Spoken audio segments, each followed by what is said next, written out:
L'avocat de madame Chassel prit la parole.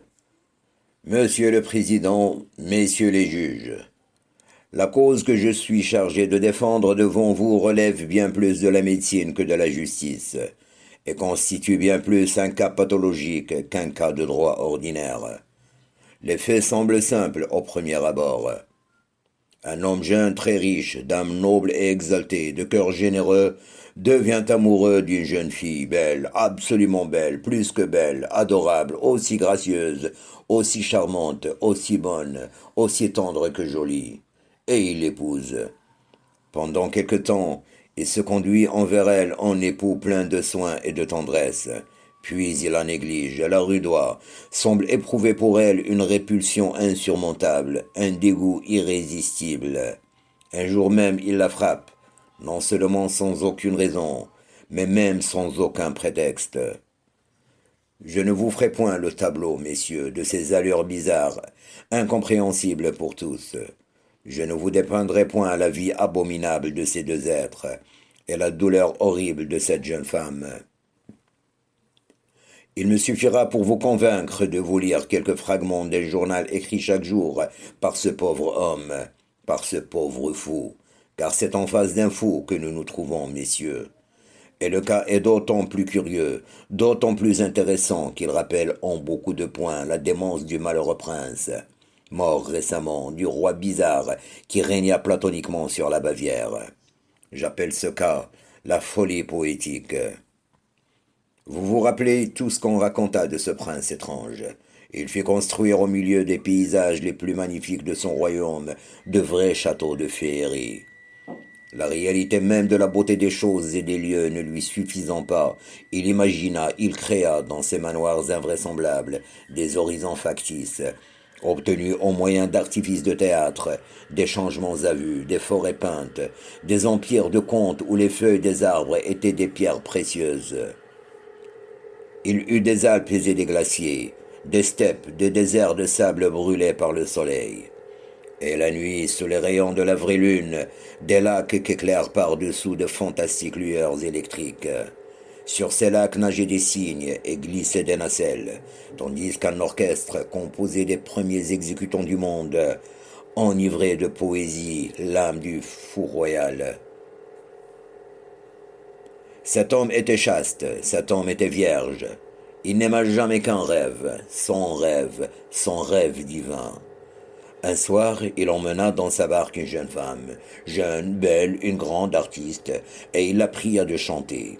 Elle chanta, grisée elle-même par l'admirable paysage, par la douceur tiède de l'air, par le parfum des fleurs, et par l'extase de ce prince jeune et beau. Elle chanta, comme chantent les femmes que touche l'amour, puis, éperdue, frémissante, elle tomba sur le cœur du roi en cherchant ses lèvres. Mais il la jeta dans le lac, et prenant ses rames, gagna la berge, sans s'inquiéter si on la sauvait. Nous nous trouvons, messieurs les juges, devant un cas tout à fait semblable. Je ne ferai plus que lire maintenant des passages du journal que nous avons surpris dans un tiroir du secrétaire. Comme tout est triste, elle est toujours pareil, toujours odieux. Comme je rêve une terre plus belle, plus noble, plus variée. Comme elle serait pauvre, l'imagination de leur Dieu, si leur Dieu existait ou s'il n'avait pas créé d'autre chose ailleurs. Toujours des bois, de petits bois, des fleuves qui ressemblent aux fleuves, des plaines qui ressemblent aux plaines. Tout est pareil et monotone. Et l'homme, quel horrible animal, méchant, orgueilleux et répugnant. Il faudrait aimer, aimer éperdument, sans voir ce qu'on aime. Car voir, c'est comprendre, et comprendre, c'est mépriser. Il faudrait aimer, en s'enivrant d'elle comme on se grise de vin, de façon à ne plus savoir ce qu'on boit, et boire, boire, boire sans reprendre haleine, jour et nuit. J'ai trouvé, je crois. Elle a dans toute sa personne quelque chose d'idéal qui ne semble point de ce monde, et qui donne des ailes à mon rêve. Ah, mon rêve, comme il me montre les êtres différents de ce qu'ils sont. Elle est blonde, d'un blond léger, avec des cheveux qui ont des nuances inexprimables. Ses yeux sont bleus, Seuls les yeux bleus emportent mon âme. Toute la femme qui existe au fond de mon cœur, m'apparaît dans l'œil, rien que dans l'œil. Oh, mystère! Quel mystère! L'œil? Tout l'univers est en lui, puisqu'il le voit, puisqu'il le reflète. Il contient l'univers, les choses et les êtres, les forêts et les océans, les hommes et les bêtes, les couchers de soleil, les étoiles, les arts, tout, tout. Il voit, cueille et emporte tout. Et il y a plus encore en lui. Il y a l'âme. Il y a l'homme qui pense, l'homme qui aime, l'homme qui rit, l'homme qui souffre. Oh, regardez les yeux bleus des femmes, ceux qui sont profonds comme la mer, changeants comme le ciel, si doux, doux comme les brises, doux comme la musique, doux comme des baisers, et transparents, si clairs qu'on voit derrière, on voit l'âme, l'âme bleue qui les colore, qui les anime, qui les divinise. Oui, l'âme a la couleur du regard. L'âme bleue seule porte en elle du rêve. Elle a pris son azur au flot et à l'espace. L'œil. Songez à lui, l'œil. Il boit la vie apparente pour en nourrir la pensée. Il boit le monde, la couleur, le mouvement, les livres, les tableaux, tout ce qui est beau et tout ce qui est laid. Et il en fait des idées. Et quand il nous regarde, il nous donne la sensation d'un bonheur qui n'est point de cette terre. Il nous fait pressentir ce que nous ignorerons toujours. Il nous fait comprendre que les réalités de nos songes sont de méprisables ordures. Je l'aime aussi pour sa démarche. Même quand l'oiseau marche, on sent qu'il a des ailes, a dit le poète. Quand elle passe, on sent qu'elle est d'une autre race que les femmes ordinaires, d'une race plus légère et plus divine. Je l'épouse demain. J'ai peur. J'ai peur de tant de choses. De bêtes, de chiens, de loups, de renards rôdent par les bois et se rencontrent. L'un est mâle, l'autre femelle. Ils s'accouplent. Ils s'accouplent par un instinct bestial qui les force à continuer à la race. Leur race, celle dont ils ont la forme, le poil, la taille, les mouvements et les habitudes. Toutes les bêtes en font autant, sans savoir pourquoi. Nous aussi. C'est cela que j'ai fait en l'épousant. J'ai obéi à cet imbécile emportement qui nous jette vers la femme. Elle est ma femme. Tant que je l'ai idéalement désirée, elle fut pour moi le rêve irréalisable près de se réaliser. À partir de la seconde même où je l'ai tenue dans mes bras, elle ne fut plus que l'être dont la nature s'était servie pour tromper toutes mes espérances. Les a-t-elle trompées? Non. Et pourtant, je suis las d'elle, là à ne pouvoir la toucher, l'effleurer de ma main ou de mes lèvres, sans que mon cœur soit soulevé par un dégoût inexprimable. Non peut-être le dégoût d'elle, mais un dégoût plus haut, plus grand, plus méprisant, le dégoût de l'étreinte amoureuse, si vile qu'elle est devenue pour tous les êtres affinés, un acte honteux qu'il faut cacher, dont on ne parle qu'à voix basse en rougissant. Je ne peux plus voir ma femme venir vers moi, m'appelant du sourire, du regard et des bras. Je ne peux plus. J'ai cru jadis que son baiser m'emporterait dans le ciel. Elle fut souffrante un jour d'une fièvre passagère, et je sentis dans son haleine le souffle léger, subtil, presque insaisissable des pourritures humaines. Je fus bouleversé. Oh, la chair, fumier séduisant et vivant, putréfaction qui marche, qui pense, qui parle, qui regarde et qui sourit, où les nourritures fermentent, et qui est rose, jolie, tentante, trompeuse comme l'âme. Pourquoi les fleurs, seules, sentent-elles si bon? Les grandes fleurs éclatantes ou pâles, dont les tons, les nuances font frémir mon cœur et troublent mes yeux. Elles sont si belles, de structure si fine, si variée et si sensuelle, entr'ouvertes comme des organes, plus tentantes que des bouches, et creuses avec des lèvres retournées, dentelées, charnues, poudrées d'une semence de vie qui, dans chacune, engendre un parfum différent. Elles se reproduisent, elles seules au monde, sans souillure pour leur inviolable race, évaporant autour d'elles l'encens divin de leur amour, la sueur odorante de leurs caresses, l'essence de leurs corps incomparables, de leurs corps parés de toutes les grâces, de toutes les élégances, de toutes les formes, qui ont la coquetterie de toutes les colorations et la séduction enivrante de toutes les senteurs. Fragment choisi 6 mois plus tard. J'aime les fleurs. Non point comme des fleurs, mais comme des êtres matériels et délicieux. Je passe mes jours et mes nuits dans les serres où je les cache ainsi que les femmes des harems.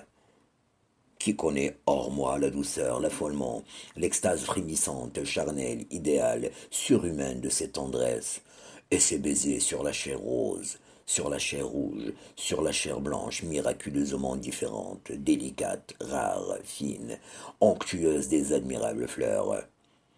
J'ai des serres où personne ne pénètre que moi et celui qui en prend soin. J'entre là comme on se glisse en un lieu de plaisir secret. Dans la haute galerie de verre, je passe d'abord entre deux foules de corolles fermées, entr'ouvertes ou épanouies, qui vont en pente de la terre au toit. C'est le premier baiser qu'il m'envoie. C'est là, ces fleurs, celles qui par ce vestibule de mes passions mystérieuses, sont mes servantes et non mes favorites. Elles me saluent au passage de leur éclat changeant et de leur fraîche exhalaison.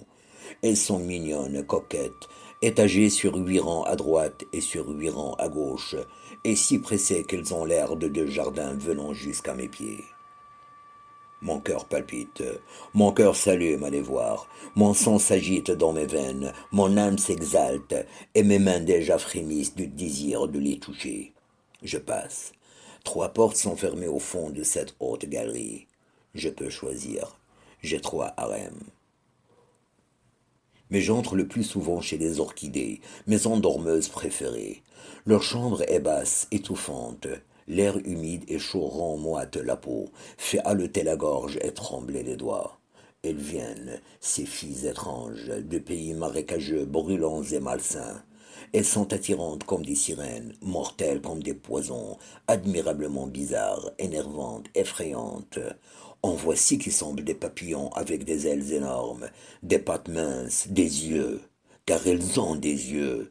Elles me regardent, elles me voient, êtres prodigieux, invraisemblables, fées, filles de la terre sacrée, de l'air impalpable et de la chaude lumière, cette mère du monde. Oui, elles ont des ailes, et des yeux, et des nuances qu'aucun peintre n'imite, tous les charmes, toutes les grâces, toutes les formes qu'on peut rêver. Leurs flancs se creusent, odorants et transparents, ouverts pour l'amour et plus tentants que toute la chair des femmes. Les inimaginables dessins de leurs petits corps jettent l'âme grisée dans le paradis des images et des voluptés idéales. Elles tremblent sur leurs tiges comme pour s'envoler. Vont-elles s'envoler, venir à moi? Non, c'est mon cœur qui vole au-dessus d'elles, comme un mâle mystique et torturé d'amour. Aucune aile de bête ne peut les effleurer. Nous sommes seuls, elle et moi, dans la prison claire que je leur ai construite. Je les regarde et je les contemple, je les admire, je les adore l'une après l'autre. Comme elles sont grasses, profondes, roses, d'un rose qui mouille les lèvres de désir, comme je les aime. Le bord de leur calice est frisé, plus pâle que leur gorge et la corolle qui s'y cache. Bouche mystérieuse, attirante, sucrée sur la langue, montrant et dérobant les organes délicats. Admirable et sacrée de ces divines petites créatures qui sentent bon et ne parlent pas. J'ai parfois pour une d'elles une passion qui dure autant que son existence, quelques jours, quelques soirs. On l'enlève alors de la galerie commune et on l'enferme dans un mignon cabinet de verre où murmure un fil d'eau contre un lit de gazon tropical venu des îles du Grand Pacifique. Et je reste près d'elle, ardent, fiévreux et tourmenté, sachant sa mort si proche, et la regardant se faner, tandis que je la possède, que j'aspire, que je bois, que je cueille sa courte vie d'une inexprimable caresse. Lorsqu'il eut terminé la lecture de ces fragments, l'avocat reprit. La décence, messieurs les juges, m'empêche de continuer à vous communiquer les singuliers aveux de ce fou honteusement idéaliste. Les quelques fragments que je viens de vous soumettre vous suffiront, je crois, pour apprécier ce cas de maladie mentale, moins rare qu'on ne croit dans notre époque de démence hystérique et de décadence corrompue. Je pense donc que ma cliente est plus autorisée qu'aucune autre femme à réclamer le divorce, dans la situation exceptionnelle où la place l'étrange égarement des sens de son mari. 31 août 1886.